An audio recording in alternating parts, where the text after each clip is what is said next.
Today, we have the pleasure to interview one of the great pioneered scientists in the field of artificial intelligence and a NASA award holder, Professor Robert J. Marks. Welcome in Oxygen with Rami.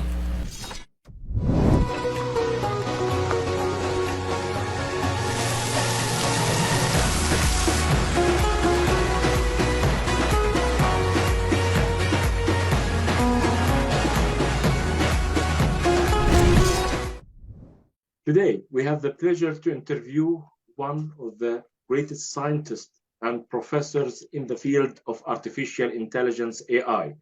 Today, we have the pleasure to interview Professor Robert Marks in Oxygen with Rami on Rogers TV network. Welcome, Professor Robert. Thank you, Rami. It's great to be here and great to meet with you and talk with you. Actually, it's our pleasure and honor to have you at our show. Audience know more about Professor Robert Marks.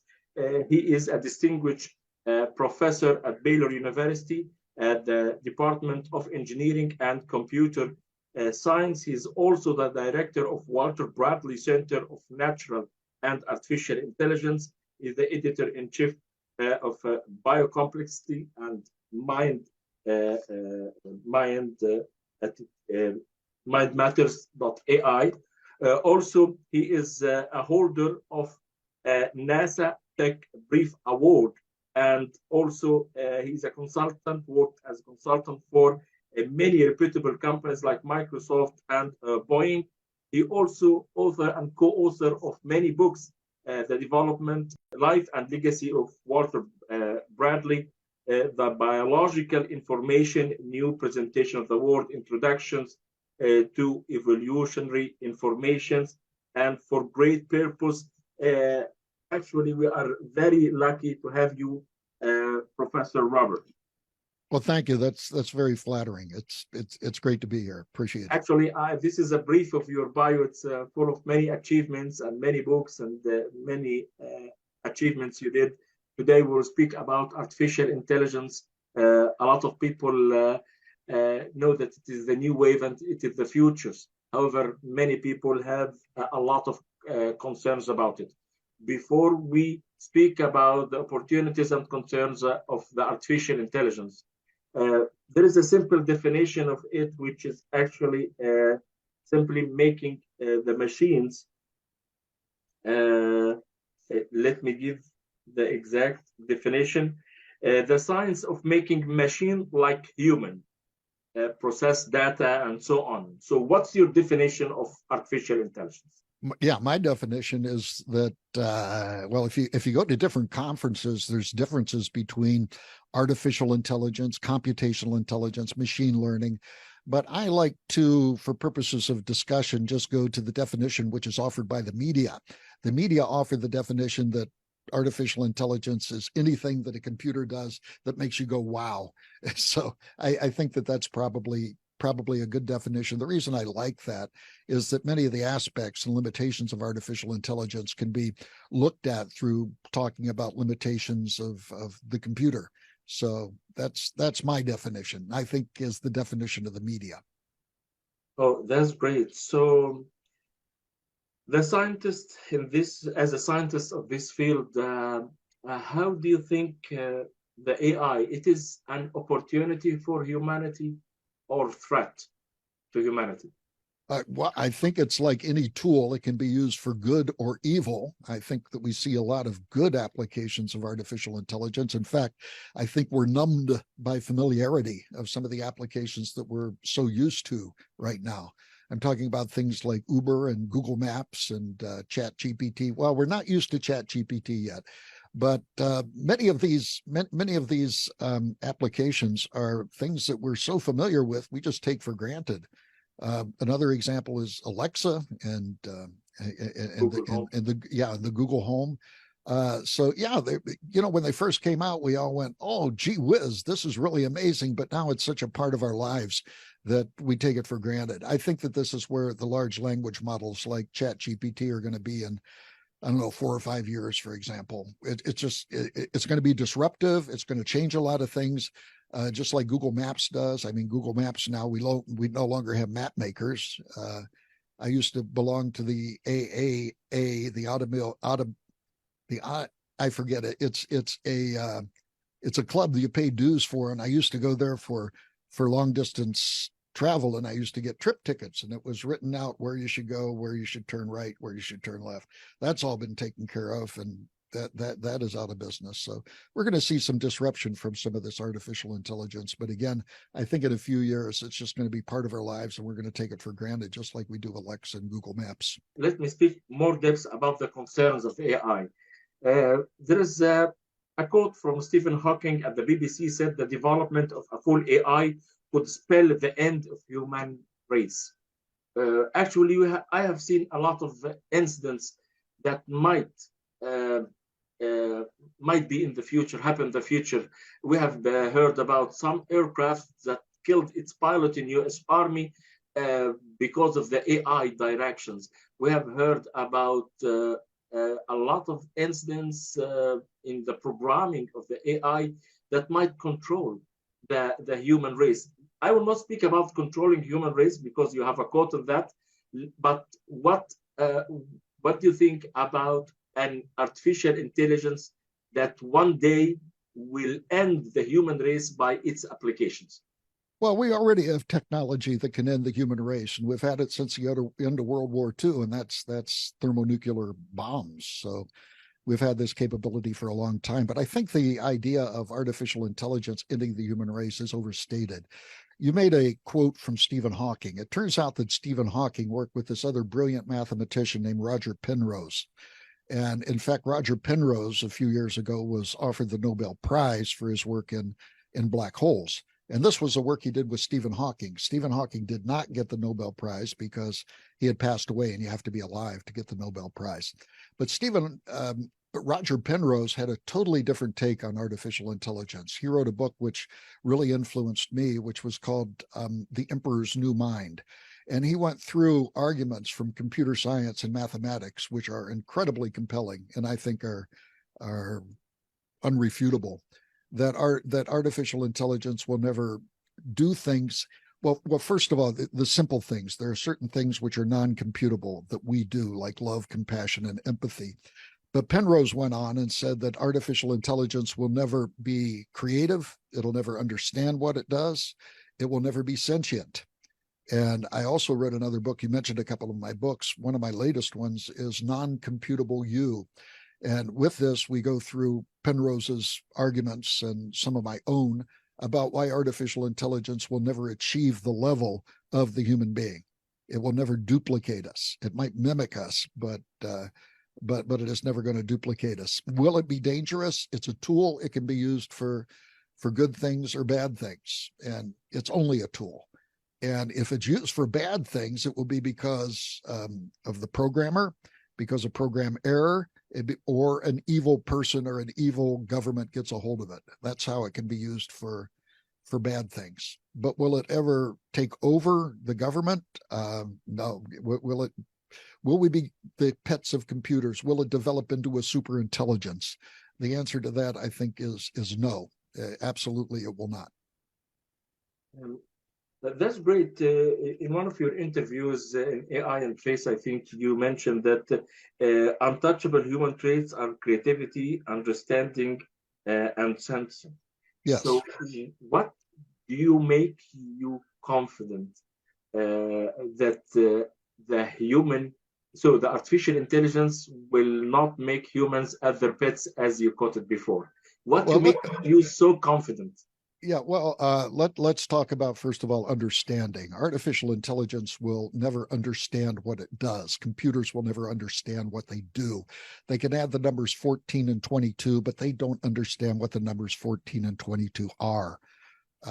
This is best illustrated a number of years ago by the philosopher John Searle in terms of understanding. He made an argument of something called Searle's Chinese room. Now, Searle did not understand Chinese. He didn't read it. He didn't write it.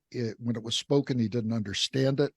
And Searle said, imagine I'm locked up in a room with a bunch of file cabinets. And you can see how long ago it was when we used to have file cabinets. I don't think we have many file cabinets anymore, but he was locked in this room. And through a slot in the door was put a question which was written in Chinese on a little slip of paper. So Searle's job was to go through these file cabinets and find a match to this question. And he didn't understand what the question was because he couldn't read Chinese. And he went through drawer to drawer to drawer, and finally he found a match. He says, "Oh, here's a match. Here's a match from the file cabinet of this question."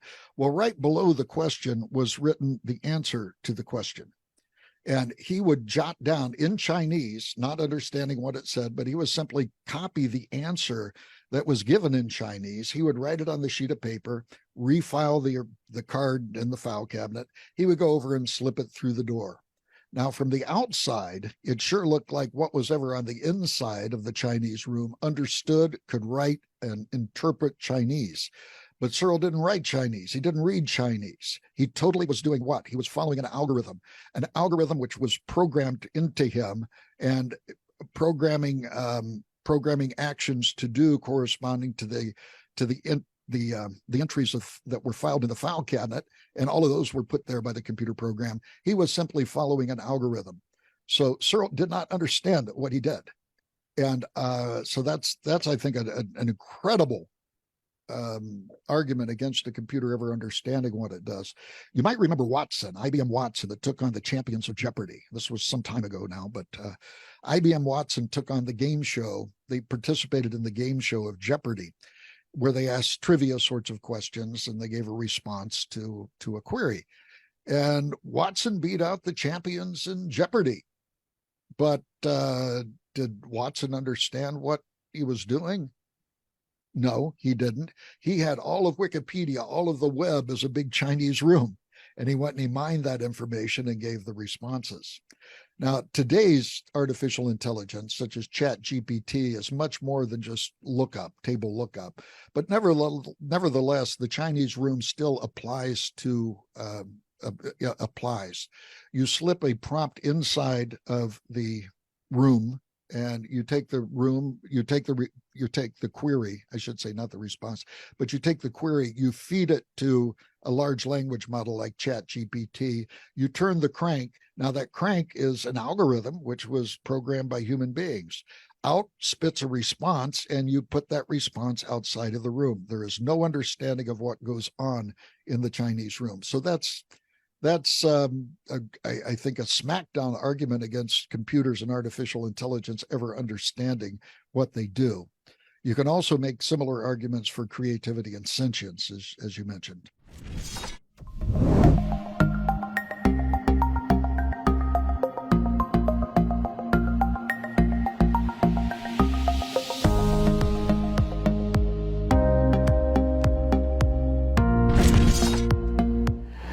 Professor Robert, you mentioned earlier that the AI machines cannot be smarter than human. However, they have a huge amount of data that they can process it, they make patterns, and then they take decisions. So this amount of data does not make this machine smarter than human in the future? Well, you make these statements, but I think it boils down to the definitions of understanding what smartness is, and intelligence. For example, if I memorized all of Wikipedia, would I be intelligent? I don't know. It depends on your definition of intelligence. And I think that it is the application of intelligence which is important. There was a great movie and a great book that spawned the movie called The Paper Chase. And then there was a student that was going to the equivalent of a Harvard, and he had a photographic memory. And he went to Professor Kingsfield's class, and everybody thought this guy would be a big whiz. But he couldn't take this intelligence, even though he had a photographic memory. He could memorize all of the case law. He could memorize everything and come in just with total recall. But when asked to interpret, when asked to analyze the case law, like lawyers and attorneys need to do, he was incapable of doing that. He was incapable of reasoning with it. So just because you have a lot of information like Wikipedia and such, it doesn't mean that you have the ability to reason as human beings do. If we move to the ethics part, the regulatory part of the artificial intelligence, you mentioned earlier that there are two kinds of ethics, the designer ethics and the end user ethics. Please let us know what are these ethics and how can you protect humanity through putting multidisciplinary actions on those ethics. Well, the ethics, I think, are very, very important, of course, in artificial intelligence. First, there is the design ethic. This goes to the engineer. Now, the engineer or the computer scientist who develops artificial intelligence, or in fact designs anything, has a responsibility of making sure that the end design does exactly what it's supposed to do and doesn't do any more. We saw this not completed, for example, in ChatGPT. In the early days, you could correct ChatGPT and you could correct it factually and other ways. We saw that it was very biased politically and in terms of wokeness, and people began to correct it. And now it's getting better. In the last few months, it has really gotten extraordinary well. So the people at OpenAI that developed ChatGPT did not vet their product. They used us to vet the product. In other words, we were given the prompts and the responses. We could respond that you're wrong, and it would go back and correct that. And so a lot of that correction actually came from us. So design ethics, again, is making sure that the AI does exactly what it was supposed to do and nothing else. We see, for example, in the testing of self-driving cars, in the early days of self-driving cars, in the design of self-driving cars, they thought that wind-blown plastic bags were sometimes interpreted as rocks. So this is not what the self-driving cars should interpret. So they had to go back and fix that. So design ethics requires two components. Number one is you have to have domain expertise to come in and actually write the software. And then you need domain expertise in order to test the end design to make sure that it does what it's supposed to do and nothing else. So that's one aspect of ethics. The second aspect of ethics is the end user ethics. Once an AI is designed, people have to figure out how do you use it. For example, there is great facial recognition right now, which is being used in China to actually overview their people.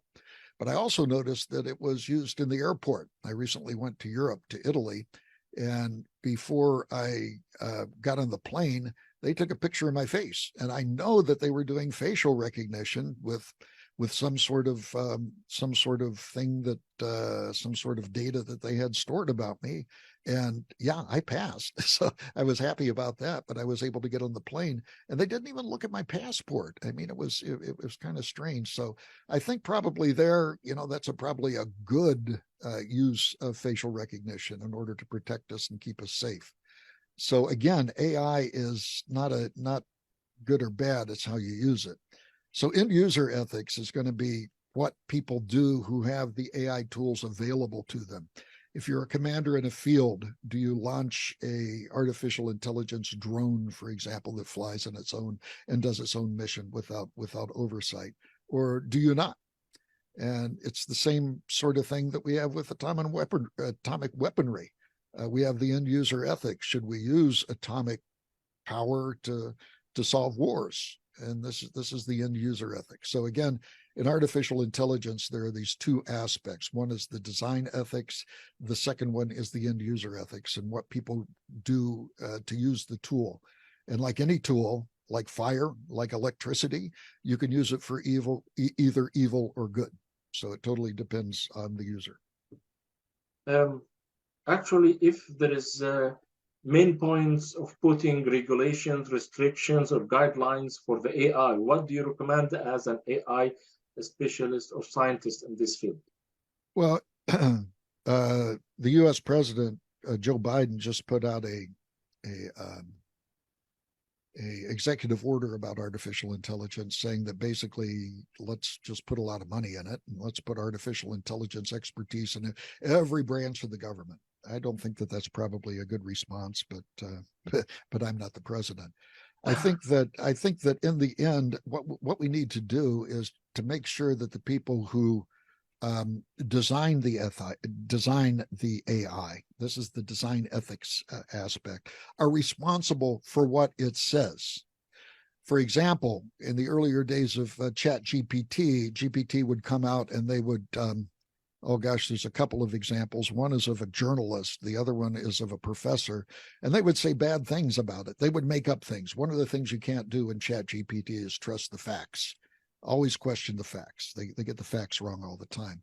But in the case of the professor, they said that this person was accused of sexual misconduct. And they even cited a newspaper article and quoted from the newspaper article, even though this newspaper article was totally fabricated from thin air. Maybe they got it from somewhere else of sexual misconduct or such.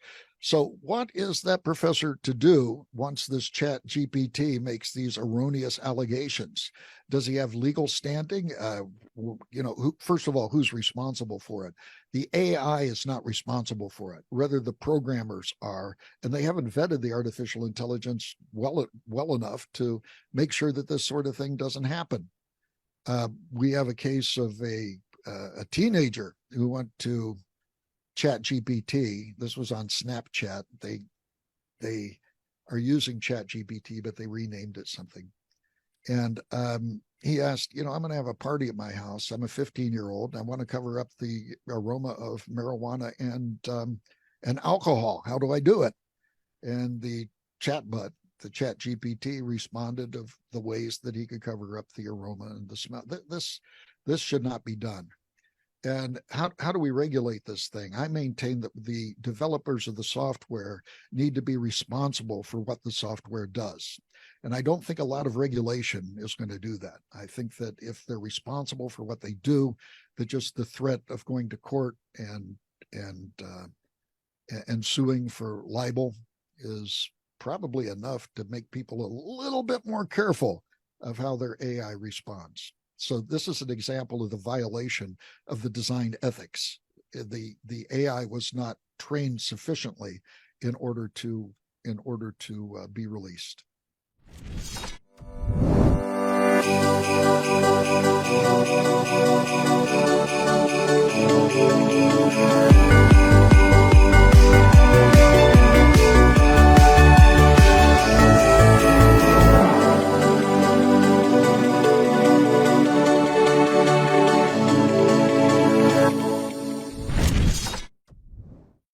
Actually, let me go to a more harder or more complicated area.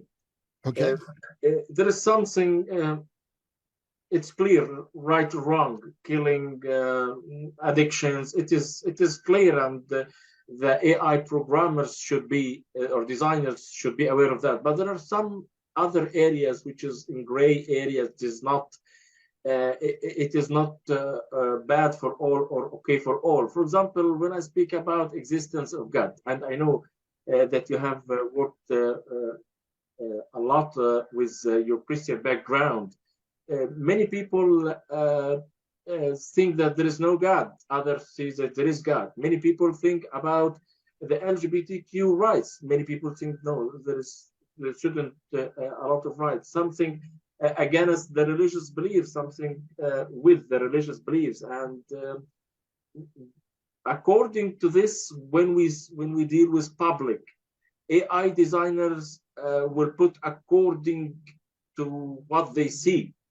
If it is non-governmental things and very important things like universities and such stuff, so it's according to the belief and become a fact, or which this fact might contradict, for example, with the religious believers.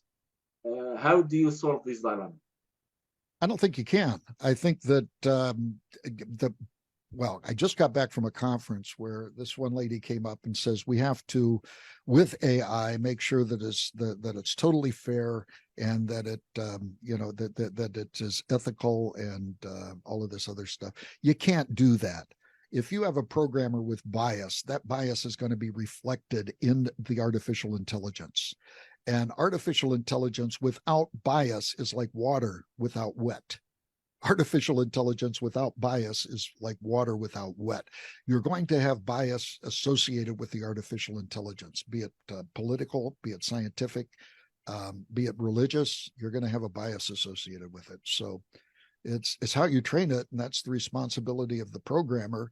And it would be good if the programmers of this artificial intelligence, like the large language models, were to admit up front what their biases were, and so that we can properly interpret the Chat GPT, the large language models, and not be taken in that this is fact. Again, with these large language models, they get don't trust them with facts at all. They just don't get the facts right.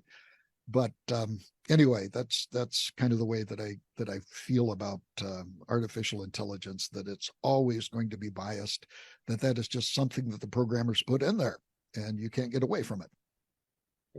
They will control our daily life and future on the near future, I think.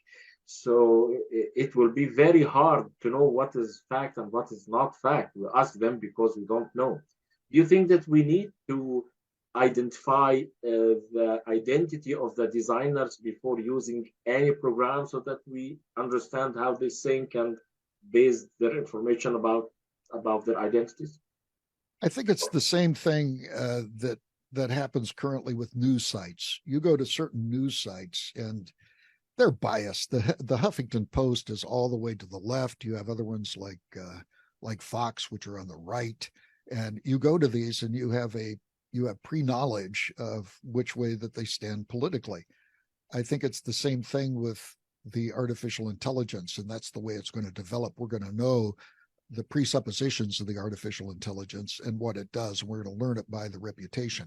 And we will end up hopefully having one that is resonates with what we feel religiously and politically, etc.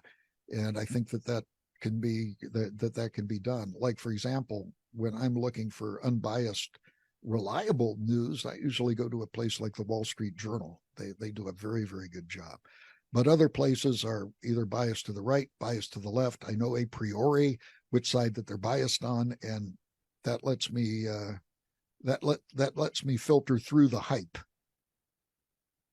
Yeah, actually, I'm recommending to follow mindmatters.ai, so that you can follow a lot of how can we say, secure AI in information. And for sure, Professor Robert is, can we say, in charge of this website. And actually, before we end this enjoyable discussion, how can the families use AI safely? How can they deal with it on a daily basis on a safe process? Well, there's always going to be the unintended consequences. I think that one of the things is that using AI and also these platforms it can be dangerous, but it can also be incredibly informative. I think that social media, for example, which is kind of part of AI, Snapchat has AI associated with its responses, for example. But using this is not good for the youth of America. They have, or the youth of Canada also, where you're at, the youth of the world, because what it kind of gives you the idea of is that the whole world in social media is having a good time, everybody except for you. And therefore, since you don't have a good time, you must be a loser. And if you're a loser, well, that's not good. So in the past 10 years, the number of suicides of men have increased by 100%. The suicides of women have increased by 70%. And so we have an inappropriate use of social media, including the new infused artificial intelligence. And that's the reason, as a Christian, I believe that's the reason that we're seeing revivals all over the country. People recognize that in a religious situation such as Christianity, you're not a loser, that you can come in and you can be a son or a daughter of God and be very, very special and come just as you are. And so we've had revivals at Asbury. I think 400 million people have seen the series The Chosen. We have a revival at Auburn University here in the U.S. Pirates Cove, there was over 1,000 people that were baptized there within the last month. And I think a lot of people are seeing that the use of this social media and trying to rely on it is not a good way to go. That you are not a loser, that indeed you can be a son or a daughter of God and be accepted just the way you are. So interestingly, I think that these negative things which come out from artificial intelligence and social media are actually being used to turn people to baptism and to revival. That's great. I mean, and I actually, if we spoke about Christianity, do you think that artificial intelligence might be one day the Antichrist in Revelation 13? It is. Blaise Pascal said that there is a God-shaped vacuum inside of every man that can only be replaced, in his case, by Jesus Christ. There is a vacuum inside of everybody that is that needs some sort of faith, some sort of religion. In fact, this is what drives a lot of the people in artificial intelligence. There was a guy in California named Anthony Lewandowski that actually went and formed an AI church. And the first thing you do when you form a church is you go to the government and ask for a tax exemption. So that's what he did. And he actually said that, yeah, we're going to have a church that worships AI. Ray Kurzweil famously said, when asked, do you believe in God? He said, no, not yet. Yuval Harari wrote a book called Homo Deus, who says that the next step in the evolution of man is going to be from Homo erectus to Homo sapien to Homo Deus. Yeah. And that's going to be a godlike issue. So these people are filling their God-shaped vacuums with other things. Now, interestingly, Lewandowski, in the founding of his church, he did not have the 10 Commandments. What he did is he was working for Google, and he went over to Uber for their self-driving cars. That's what he specialized in, self-driving cars. But he stole tens of thousands of different documents from Google and took them over to Uber. He was tried. He was found guilty. He had to pay a big fine. Google sued him for theft of intellectual property. They won big bucks from him. He eventually declared bankruptcy. And so the AI church that Lewandowski founded did not have the 10 Commandments. They did not have the thou shalt not steal. So interestingly, I think, and fascinatingly, we did not have this 10 Commandments for Lewandowski, but Lewandowski was pardoned on the last day of office by Donald Trump. He was pardoned of all of his sins. So in the AI church, you get your in the Christian church, you get your forgiveness because of Christ. In the AI church, you get your forgiveness from Donald Trump. So we have this parallel of people going on the religious side and people coming from the secular side. The secular side believe that we are computers made out of meat. And I maintain that we are not computers made out of meat, that we are creations of a powerful God who for some reason chose to love us. I mean, thank you very much for this insights. I really enjoyed every second in this interview, and hopefully we will repeat it again in other topics. And thank you very much. If you want to wrap this interview by final comment. Okay, well, thank you, Rami. Appreciate it. Thank you very much, and thank you for all our audience.